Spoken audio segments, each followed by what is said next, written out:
Всем привет, вы на канале Тим Китай. Мы продолжаем проходить Тауматурга. Я, по-моему, поговорила с Распутиным. Я, по-моему, иду... Что это за задание? Поговорить с Мардехем Хаят. Ну окей, хорошо, ладно, погнали тогда сюда. Найти источник проклятия голема, в общем. Это мы можем. Мы можем.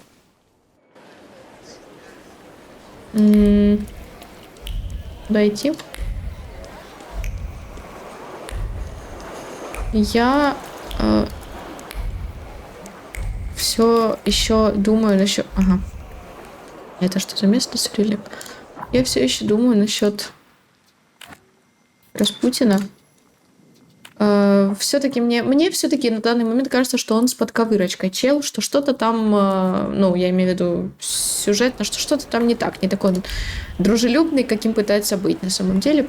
Это только мое мнение, мне так кажется. Может быть, я не права, но мы узнаем это в любом случае попозже.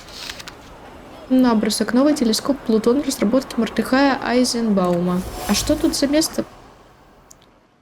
Цирюльник. Интересное место. Цирюльник. Я вот у него была. Да, я вроде тут была у этого цирюльника. Я тут эту прическу сделала. По-моему. Так. Бача. Письмо. Мой дорогой, вечером мы вновь встречаемся за бриджем, там, где и всегда. На сей раз мне необходим решительный партнер, потому надеюсь, что ты примешь мое приглашение. На входе назови хозяина мое имя, и тебе укажут место. Возможно, я слегка задержусь. Доброго здоровья и до встречи. Я Н.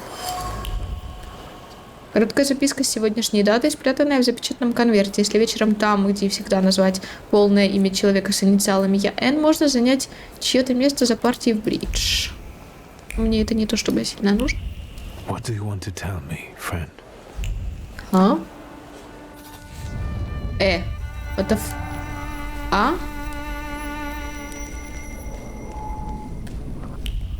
окей. Не сюда.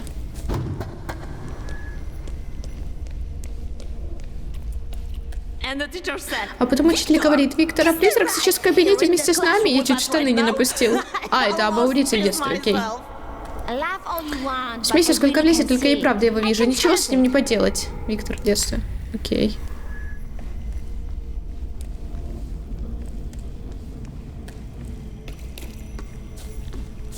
Давно не было этой штуки, к слову.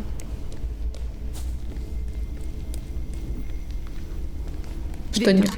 Виктор, пообещай мне, что шепот этих твоих салюторов не превратит тебя в такого же циника, как твой отец.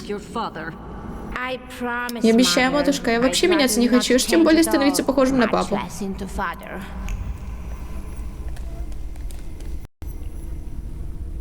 Что? У меня тупо игра ошибку выдала. Да нет. Окей, я продолжила, и я сошла заново, и вроде как оно работает. Правда, мне пришлось немножко пробежаться с момента дома Распутина, но окей, неважно. Я сохранилась перед салютором на всякий случай. Если сейчас выдаст ошибку, то тут maybe probably что-то идет не так. Не сюда.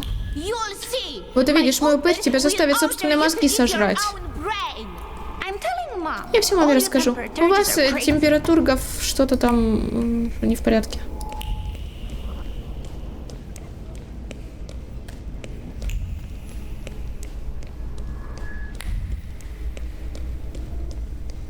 Опа, стопа. Постопа. И сюда. Вот сюда. Гостиный двор.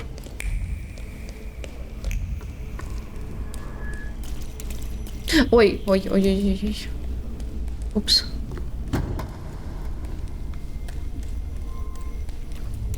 Вот и тут. Я дошла. Я провел с ним половину всей жизни. Помню, что здесь был кто-то еще. И он не был доволен. Думал, что я не готов. Да, возможно, он был прав. А можно еще? Мне просто интересно, Ой, ты чё? Опомнись, очнись. Хорош.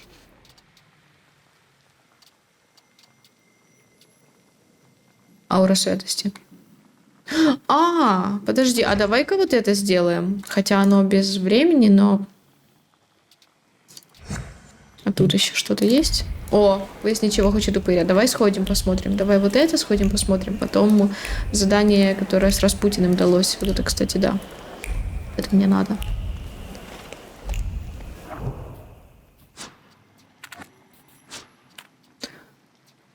Давай едь.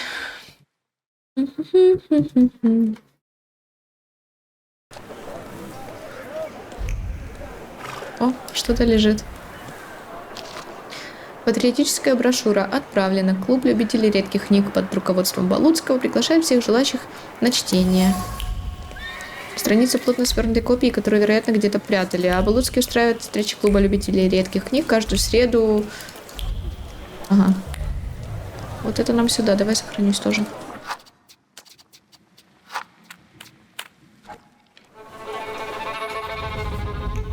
Эк. Затея простая. Басика за углом торгует самогоном, с тебя деньги, с меня желание, и все, план на вечер готов. Юные абаурицы. А ты прям стратег, братишка.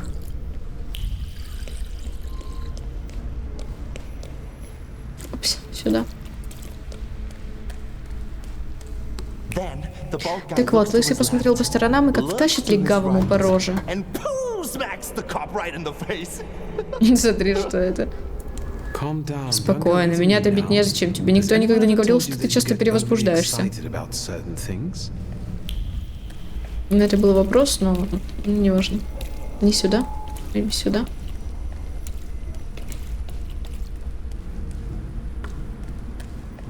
Не сюда.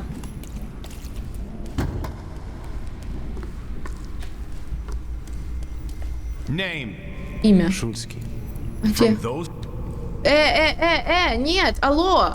Ты чё, на прикол... Почему они... Блять. Ладно. Окей, ладно. Хорошо, окей. Абаурицы хотел показать мне лавку отца.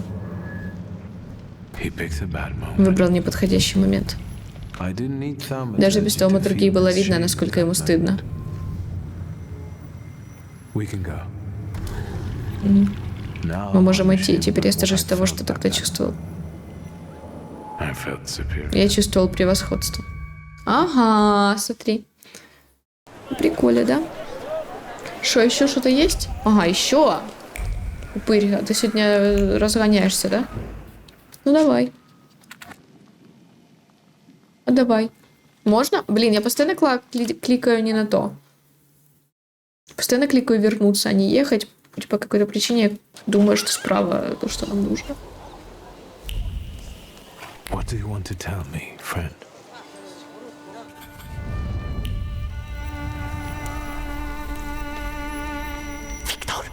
Виктор, меня батя прибьет, если узнает, что мы дров наломали. Поздно пятну идти, братишка. Во-первых, это не мы дров наломали, а я. Во-вторых, постой-ка на стреме. Мне нужно сосредоточиться. Юный Виктор. Сецимин мудила, смотри, какая красота. Квей какая-то кривая вышла.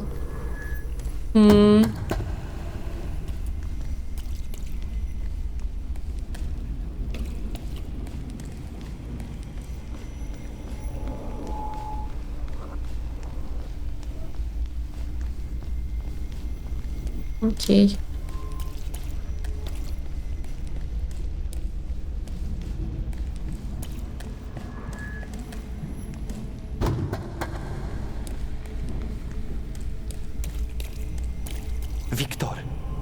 Виктор, блядь, когда ты уже в толк возьмешь, похуй мне на деньги Шульских, речь идет о моей чести и моем бате. Ладно, успокойся уже, есть у меня другая мысль. Что за мысль? Если речь про Станислава, я против. Я не знаю, где они. Спокойно, он не при делах, вот только нам придется собраться к нему в кабинет. Дело в том, что вот когда они начинают говорить, я не вижу, где они, я хочу подойти посмотреть, но я боюсь, что если я начну проходить, то они исчезнут, как в прошлый раз. А оно нам надо? Давайте хоть историю узнаем, чешу.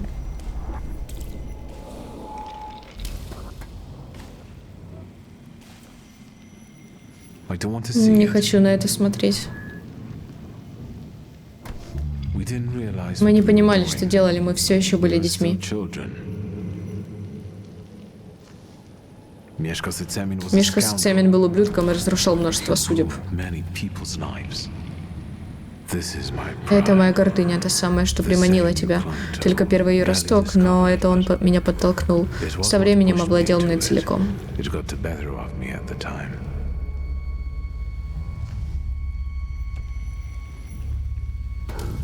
Are we all like that? Неужто судьба Is каждого every тауматурга thought стать рабом своего изъяна? enslaved by the flow? Ага. I was tormented by Годами guilt меня for a мучило long чувство вины, но time. без него я не был бы собой, But не так ли? eventually, that event made me who I am today. Didn't it?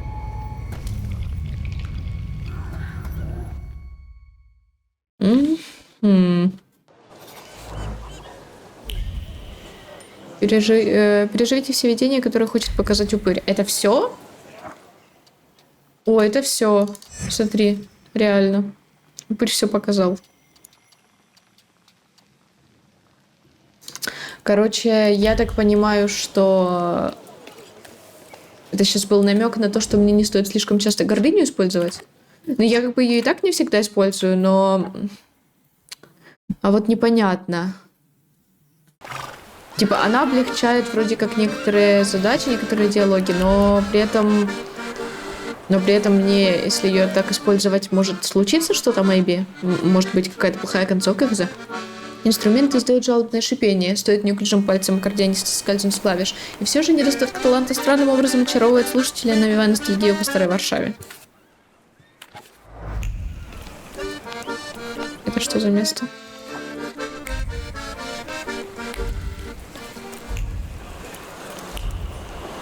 А, интересно, меня бы сбил этот? Если бы я шла по... Ладно, окей, неважно. О, Т-поза. Видели? Т-поза. Я видела. Православная церковь. Молитвенник содержит молитвы для изгнания бесов. Страницы молитвенника были прочитаны десятки раз, хоть слова на них написанные уже давно въелись в память. Судя по всему, одни и те же молитвы призваны изгнать всех так называемых бесов.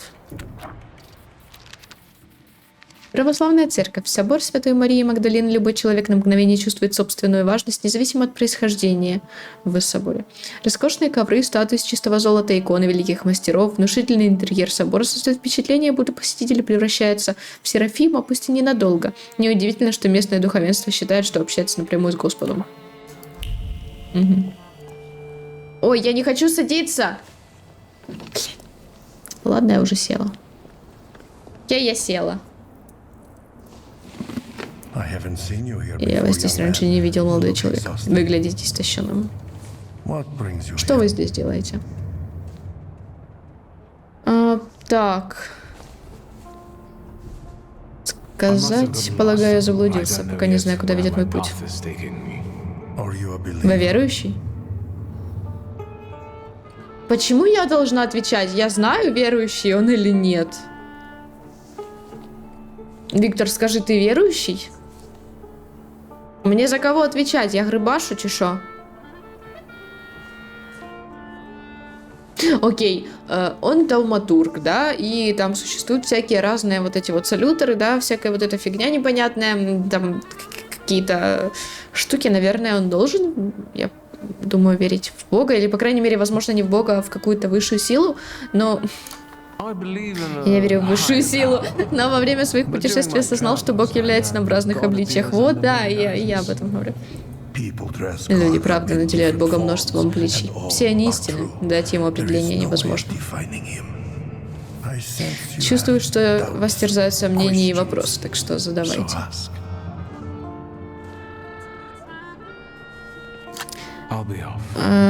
Давай позже. Да, сейчас я осмотрю здесь все, а потом я вернусь к тебе, да? Хорош. А чё, мне нельзя ходить тут, извините? Фимиам все еще дымится, наполняя воздух удушающим ароматом. Над дымом фимиама повисли слова, которые повторяли как мантру, регулярно, часто и с большей радостью. Они гнали прочь сатану, взывали к небесам, молили о чуде для несчастных душ, одержимых чистой силой. Канделябр. Свечи не горят, видимо, это ритуальный канделябр только для особых случаев.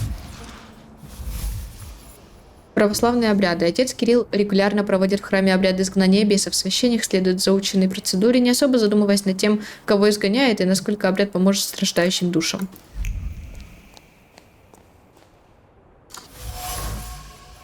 Аналой. Для совершения православных обрядов и таинств. Над аналоем кружат отголоски шепота исповеди, которую выслушал отец Кирилл. Но то была не просто исповедь, а тихий крик души, мольба о лучике надежды. Знакомая метка императрица. Икона с лицом царя Николая II. Монах долго и пристально смотрел на икону, прямо в глаза царю, словно допрашивая. Быть может, ища вдохновение. Икона не ответила, но когда он от нее отошел, в голове уже созрел план. Стул. Обычный деревянный стул. Садясь на стул, она чувствовала, как колотится сердце, слова молитвы не приносили утешения, как и взгляд Христа, спокойно взирающий с иконы. Сиконы. Это было смешно, окей. Страх за того, кто роднее всех на свете, затмевал собой все остальное. Явная метка императрица Александра. Последняя надежда. Императрица регулярно посещает собор, вероятно, инкогнито, раз уж об этом все еще не знает весь город. Духовник ее высочества никто иной, как отец Кирилл. Он помогает императрице успокоить тревожное сердце, ее мысли полны страхов. Что, еще что тут есть, что? Я думаю, я все осмотрела, можно поговорить, да? Давай поговорим. О, какова позиция церкви по отношению к тауматургии? Тема довольно сложная, но надежда есть для всех, даже для тех, кто живет во грехе. Стало быть, вы считаете, что быть тауматургом – это грех? Не мне решать, что грех, что не грех, но надежда есть для всех, молодой человек. Понятно. Окей. Давай поговорим о Распутине. Вы знаете Григория Распутина? Он сюда недавно тоже заходил. Распутин. Я его здесь не видел, но мы знакомы, да, я хорошо его помню. Такого человека не просто забыть.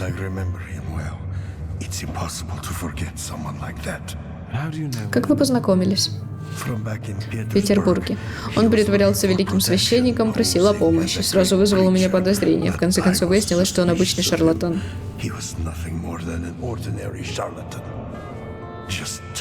От одних только разговоров о нем во рту сразу привкус греха. Почему вы спрашиваете о нем?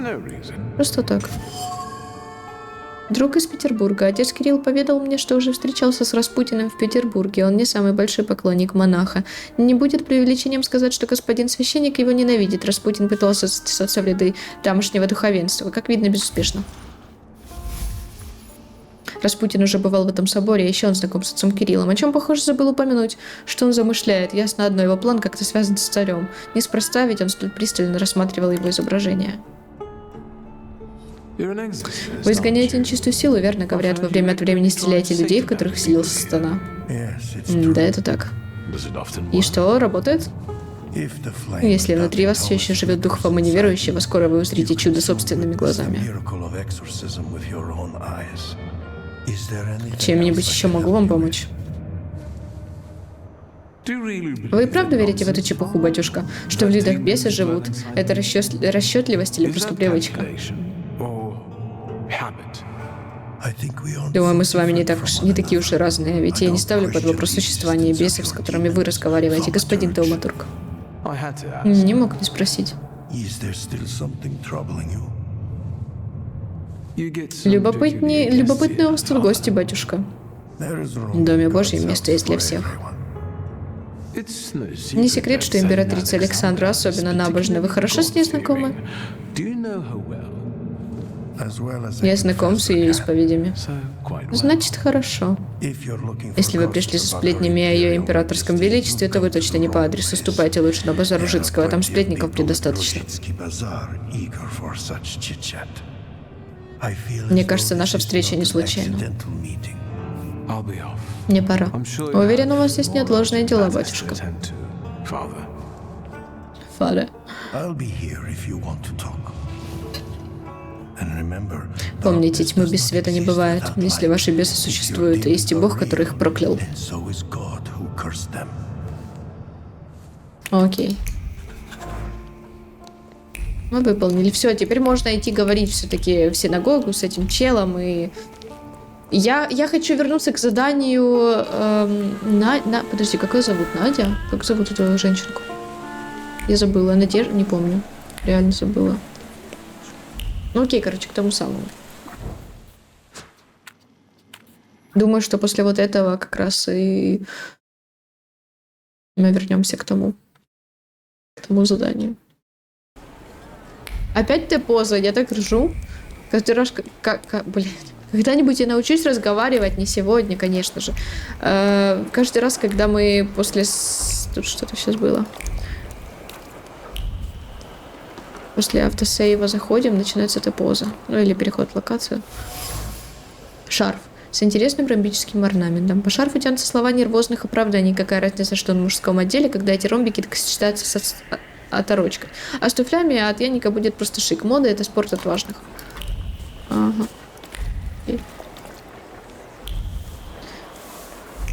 Ух. А знаешь, что мне интересно?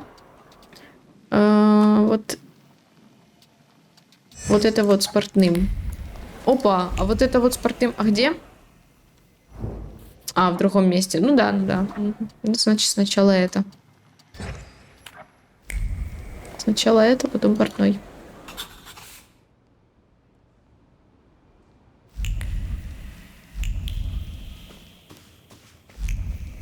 Ждать.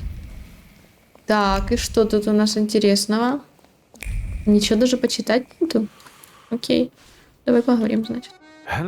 Здравствуйте.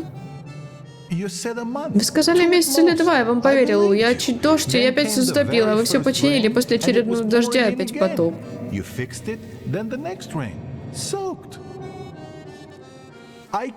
Я глаз сомкнуть не могу, постоянно воду ведрами вычерпываю, а протечки стали хуже, чем раньше. Однако на всяком месте очи Всевышнего, никуда от них не деться. Рэбе, я сказал 2 месяца, когда вы сказали, что в потолке одна дырка. На самом деле все здание на честном слове держится. Я могу починить. Молчи, ты уже у папки в сарае дыры соломой залепил. Крыша дырявая от того, что фундамент рушится. Тогда пошли в подвал. О, нет, только не в подвал.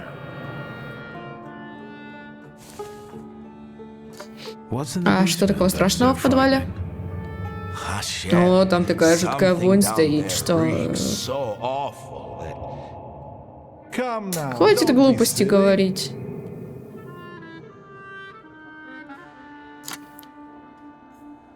А, он тоже, да, Тауматург? О, я верю в Всевышний, ты не послал бы мне таких испытаний, которых бы я не смог вынести. Сударь, вы послушать меня пришли, все-таки что-нибудь скажете. Я не перебивала, просто вы равен Сефер. Видишь, что только упомянут подвал, и так сразу всплывает его имя. Думаешь, Всевышний позволил бы злым духом поселиться в синагоге? Нонсенс. Боюсь, вы опоздали. Моя фамилия Фельдман. Равин Сефер покинул нас примерно год назад. Прошу прощения, у меня неотложные дела.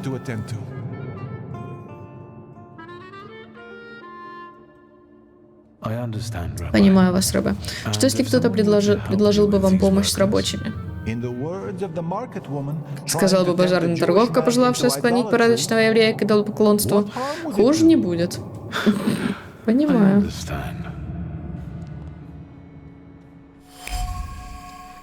Ремонт синагоги и строптивые рабочие. У раввина хватает забот. Неудивительно, что он не нашел времени на меня. Так, подожди, я не поняла. То есть он не тот, кого мы ищем? Или это сейчас чисто страчивает, стоит? Стена с трещиной. Трещина тянется от пола до самой крыши синагоги, откуда капает вода. В трещине прячется страх небесной праведной кары, неспосылаемой на тех, кто ее заслуживает. Кто-то должен был сильно согрешить, раз синагогу постиг такой рок, ибо во всем есть Божий промысел.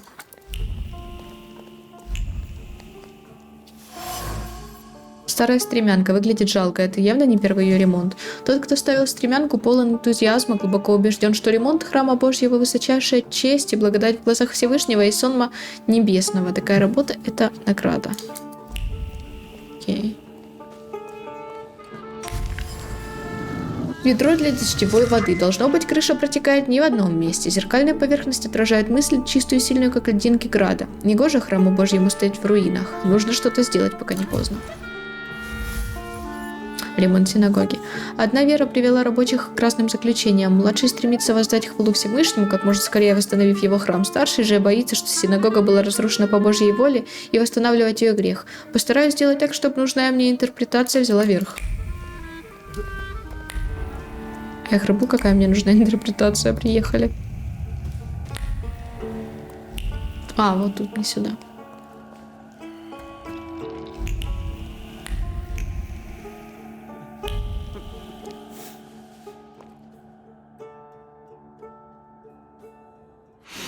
Давай. Усилим упрямство молодого работника. Крепитесь, Господь помогает тем, кто может помочь себе сам. Может, вы правы, Рэбе, может, Всевышний не спаслал нам испытание?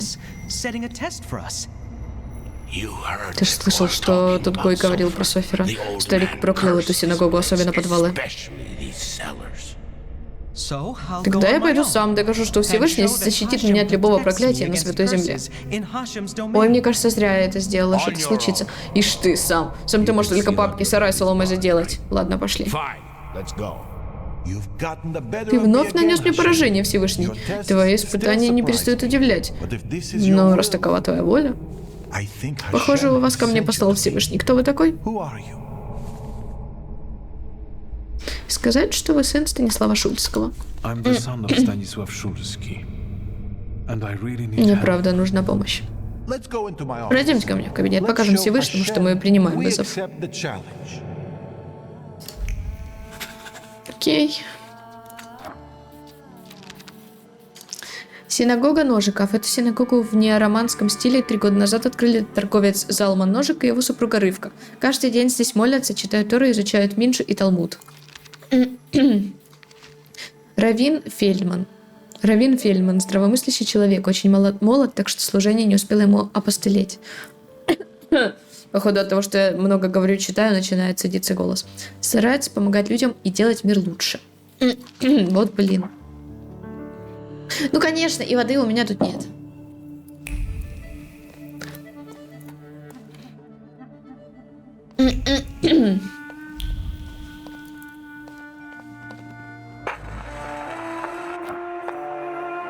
Ойфн, припечек Марка Варшавского. Равин учит детишек алфавиту, мелодия на удивление грустная, с оттенком неизбежности несчастья.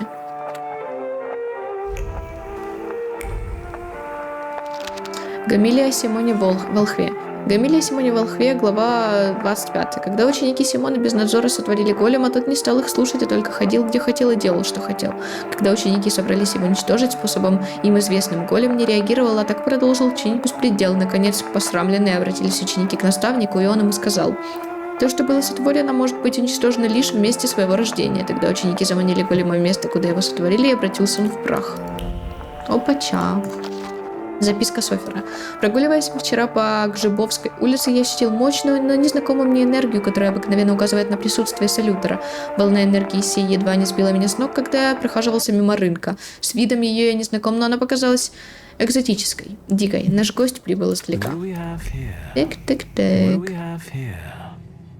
Чел, что ты повторяешь? Ну ладно. Расскажите, пожалуйста, что привело вас сюда.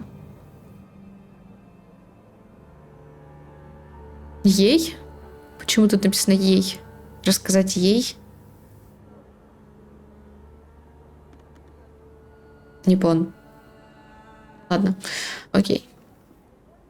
Равин Софер наложил на моего отца проклятие. К несчастью, оно распространилось на его детей.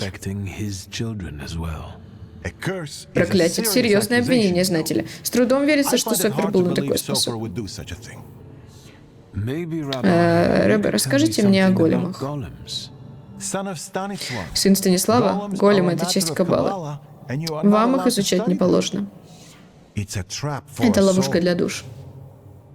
В легендах говорится, что големов призывают либо ради мести, либо ради защиты. Добром это никогда не заканчивается. Вы предполагаете, что голема послал Софир? I don't know. Не знаю, может, прошлый раввин оставил здесь какие-нибудь вещи, можно на них взглянуть? May I take a look at them? Да, пожалуйста. Все его книги здесь, я вроде ничего здесь не выбрасывал.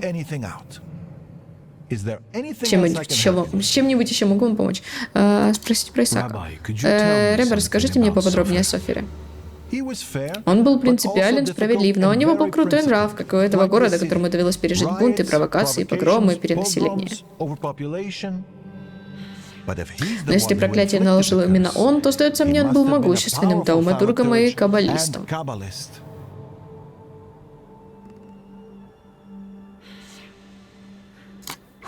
Кто может призвать голема? Обычно это зависит от потребностей. Раввин каббалист призывает голема сам, но его об этом может попросить любой правоверный еврей. Согласно легенде, голем — это ужасное наказание по велению небесного правосудия. Но мне кажется, что это противоречит воле Всевышнего, месте правосудия — разные вещи. Как остановить голема?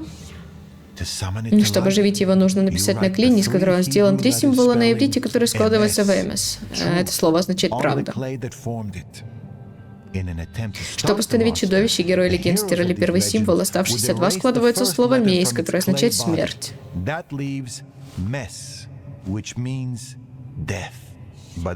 я не знаю, так ли это на самом деле. Рэбе, поможете мне разобраться с кое-какими элементами Каббалы? Нет, на эту тему я говорить отказываюсь, боюсь за вашу душу. Боюсь, здесь я больше уже ничего не найду.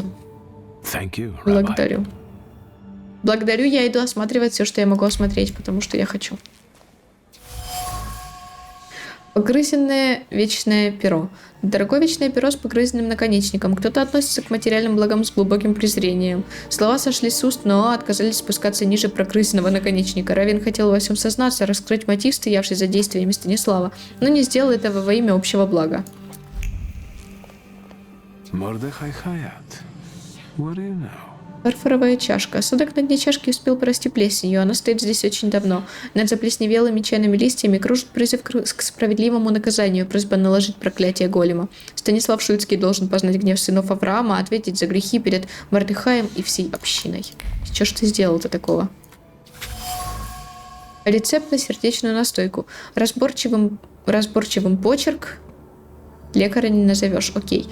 Но от него исходит по-настоящему искренняя забота о товарище. Длинные слова пропитаны нежностью, желанием облегчить страдания друга, особенного человека, с которым связывают идеалы и общая цель, способные однажды изменить мир.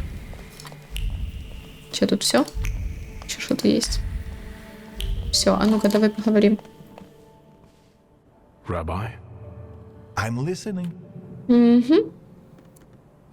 Рэбе, вам знаком человек по имени Мордехай Хаят? Это владелец одной из прачечных в миру, ведь, честно говоря, он ко мне почти не заходит. Могу еще чем-то помочь? Да, можешь. Я нашел рецепт, принадлежавший прошлому раввину. Он был болен. У него было больное сердце. Местный аптекарь иногда приносил ему какое-то особое лекарство. Как зовут аптекаря? Авраам Хоровиц. Но его аптека пустует. Дайте-ка угадаю, он мертв. К сожалению, да. Говорят, здесь как-то замешаны специалисты или охранное отделение. Продолжим беседу, если угодно. Так, по словам раввина, от Авраама Хоровица осталась лишь заброшенная аптека на окраине Мирува и печаль в сердцах соседей. Однако поговаривают, что в его исчезновении как-то замешана охранка и ППС, потенциально взрывоопасная смесь. Окей, интересно. Интересно. Дополнительно осмотреть. А давай осмотрим аптеку. Дополнительно я хочу осмотреть аптеку, потому что хочу. Потому что хочу осмотреть аптеку, логично. Все так. Это в одном месте все находится? Да. Да, это все здесь. Ну, не знаю, все ли, но аптека точно здесь.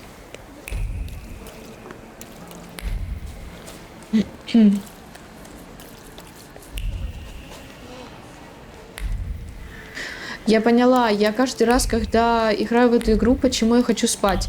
Он бежит, и я молчу какое-то время, пока он бежит, и он еще так щелкает спокойно. Я не знаю, мне кажется, на меня это наводит сон. Типа, я реально хочу спать. Буквально только что захотела, кстати.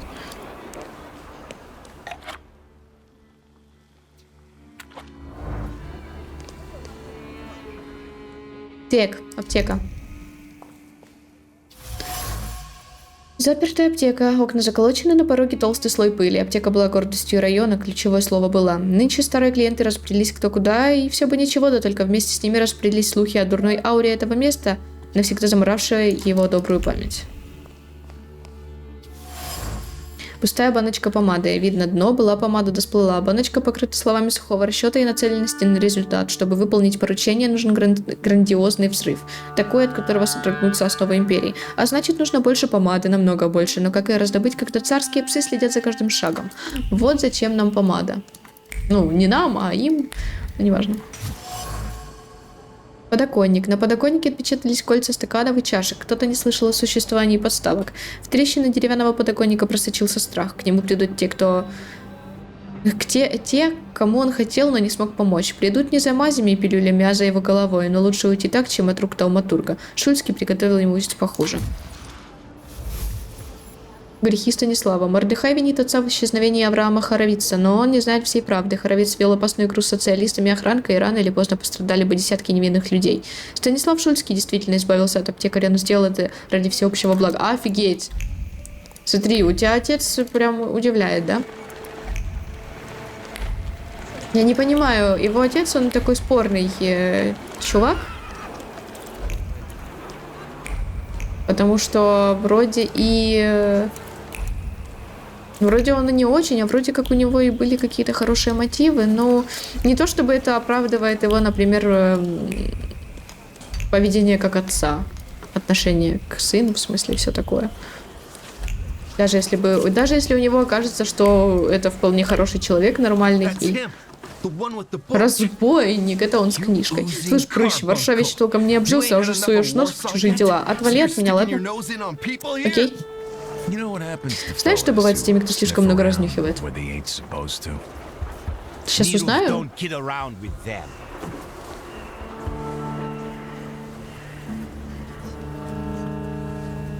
Я просто хотел зайти в прачечную. Да, он поди обосрался. Мы тебе беспрачечные рожу намылим. О, ну нет. Ладно, окей, не было давно боев, поэтому окей. Там, сколько-то там времени не было боев, поэтому давай сделаем, допустим. Ну, допустим. Что это такое?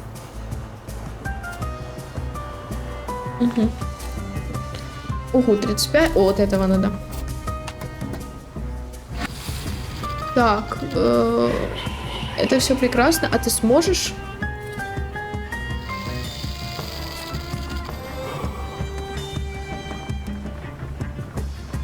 Окей, давай так тогда.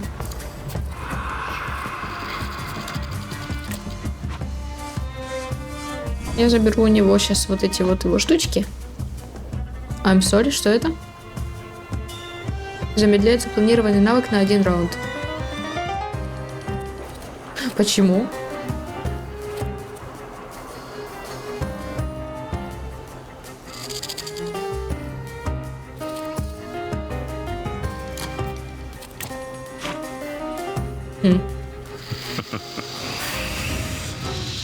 Что это за смешок такой?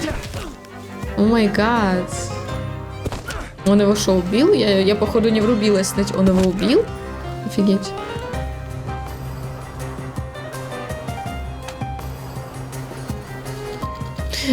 У него такой смешок был, о боже.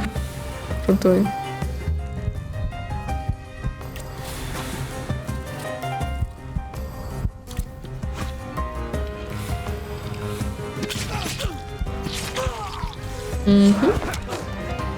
Что это такое? Что это такое? Осложнение. Снижает восстановление очков здоровья на 40. А, это уже, подожди. Снижает концентрацию на 1 в конце каждого раунда.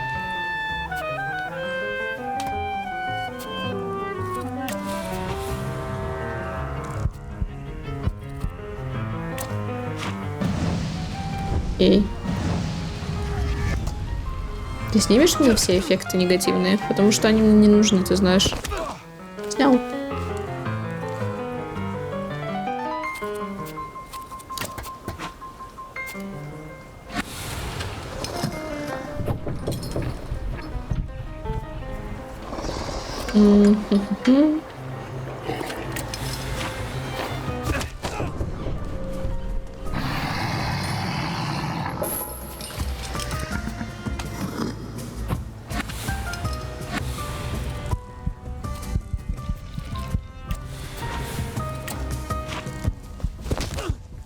А, он в следующем раунде. Ну ладно, пофиг.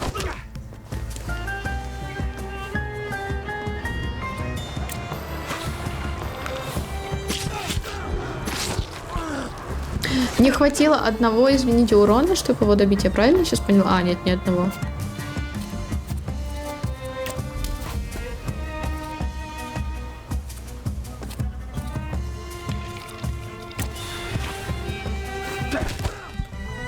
О, откат.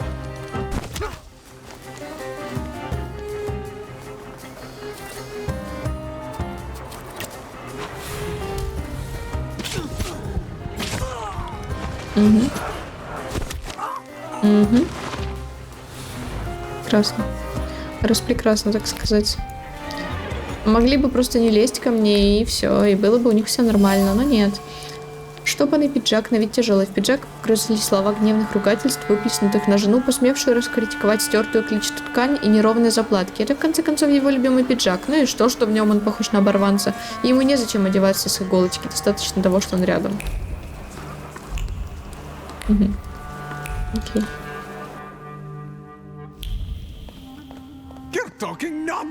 Да ты брешешь. Клянусь бородой Авраама, все так и было. Я привет пришла. Слыхали про Париж? Пражский порт. Сижу и себе рыбачу, никого не трогаю. Тут половина пристани в щепки. Говорят, даже трупы есть. Неужели больше трупов, чем вытаскивают из Вислы каждый день? А в газетах только про Висле и пишут. Про повисле. Смотрите-ка, тут пишут, что пристань разнес какой-то великан. Да ну. Может, я помогу? Я как раз с недавних пор такими интересуюсь. Оставьте нас в покое. Вы сюда по ошибке зашли?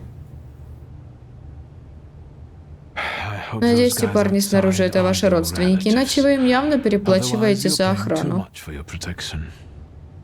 Вы чего-то боитесь? Меня не так-то просто напугать, все благодаря знакомству с вашим отцом. Вы мне грязное белье принесли на стирку, Виктор Станиславович. Что там за великан, о котором вы говорили с рыбником? Мне нечем вам помочь. Про голема лучше расспросите Равина. Про голема я ничего не говорил. Боюсь, я не смогу вам помочь, и теперь, если угодно... Вы спрашивали, как погиб мой отец. На него обрушилось здание в Средместье. Какой ужас.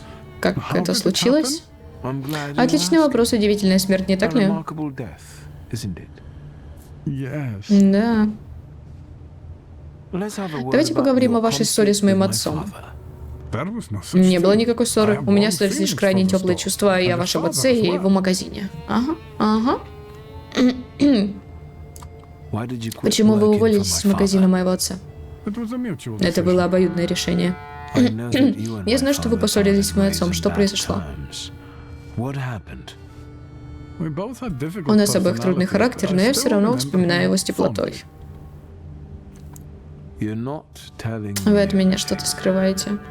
Виктор Станиславович, мне незачем перед вами оправдываться. Мне пора идти, но скажу сразу, мы с вами точно еще увидимся. До свидания. И до свидания. Сейчас я тут полажу, и будет тебе до свидания, да? Потерянная монета. Старая монета в 30 копеек. Монета пропитана раздражением от неудачной попытки примирения. Сколько можно твердить одно и то же тому, кто отказывается слушать? Раз уж признан виновным, назад пути нет. Сколько не умоляй, не доказывай, остается разве что гневаться. Я так ржу с того, как они спокойно не реагируют, когда я хожу у них по дому и вынюхиваю что-то. Они просто такие, типа, до свидания. Ну, ты тут ходишь, ну, ладно, пофиг. Главное, со мной не разговаривай. Групповая фотография в кабинете. Отец и Мордехай в день открытия магазина. Оба выглядят радостными. Фотография накрыта толстым слоем сожаления и разочарования. Мордехай и правда во все это верил. В дружбу, в доброе намерение, в то, что Станислав Шульский хороший человек. Увы, он ошибся, а дружба осталась лишь горечь. Мордехай Хаят и Станислав Шульский были друзьями и коллегами, пока отец не совершил нечто, что пробудило в Хаяте глубокую ненависть. Нечто настолько непростительное, что он решился на крайние меры, попросил Равина Сефера наложить на Станислава проклятие голема. К сожалению, со смертью отца проклятие перешло на меня, за что, папенька, низкий тебе поклон. Тут еще второй этаж есть, я хочу сходить. Не могу я никуда сходить. Забудьте, значит. Прачечная Хаята. Крахмал, вода, мыло и густой горячий пар. Покрытые мозолями руки, проницательные взгляды и шепот. В эту прачечную ходят не только стирать скатерти, но еще и поболтать с подругами и узнать свежие слухи. Все-таки прачки, стирающие чужое грязное белье, многое знают о его хозяевах. Давай поговорим.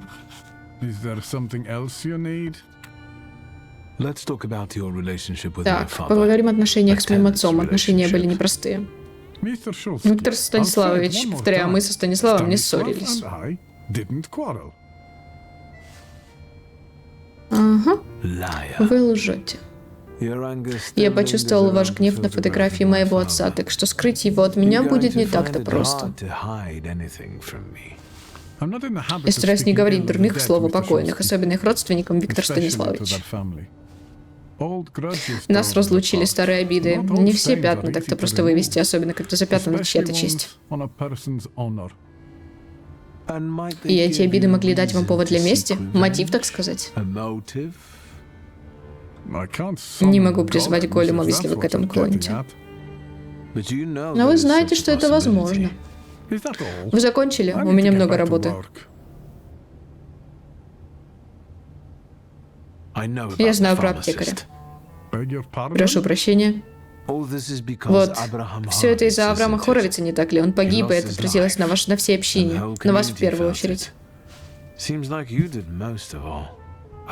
Не понимаю, чем этот Хоровиц был так для вас важен. Община. Вам, Шульским, это понятие чуждо. Мы заботимся друг о друге. У нас все равны, все друг для друга важны. Окей. Ваш отец заслужил наказание своими поступками. Его настиг гнев еврейского народа, око за око. Разве оно того стоило? Голем ведь просто идет к цели уничтожать все на своем пути. О чем ты говоришь? Вы хотели преподать моему отцу урок, вам это удалось. Жаль, что из-за этого погибли невинные люди. Станислав погиб под завалами здания, в котором жили люди. Теперь от них осталась лишь кучка рухляди.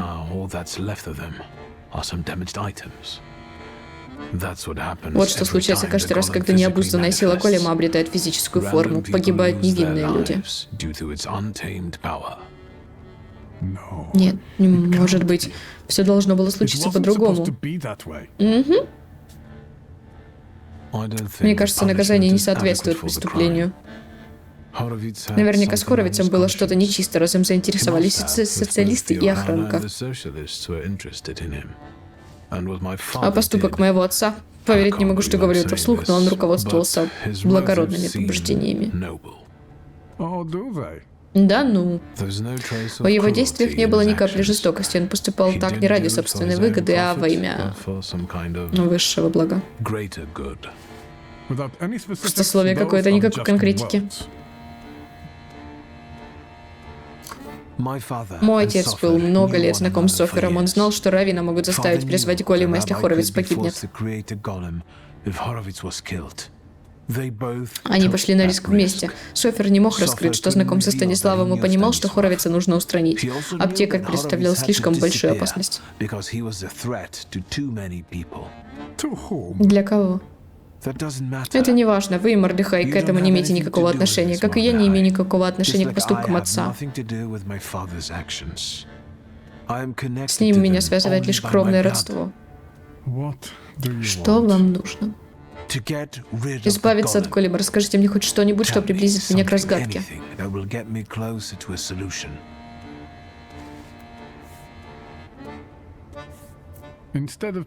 Лучше я вам кое-что покажу. Где? В темном переулке, где меня какой-нибудь ваш шлемазл по голове греет? В синагоге. Не идете?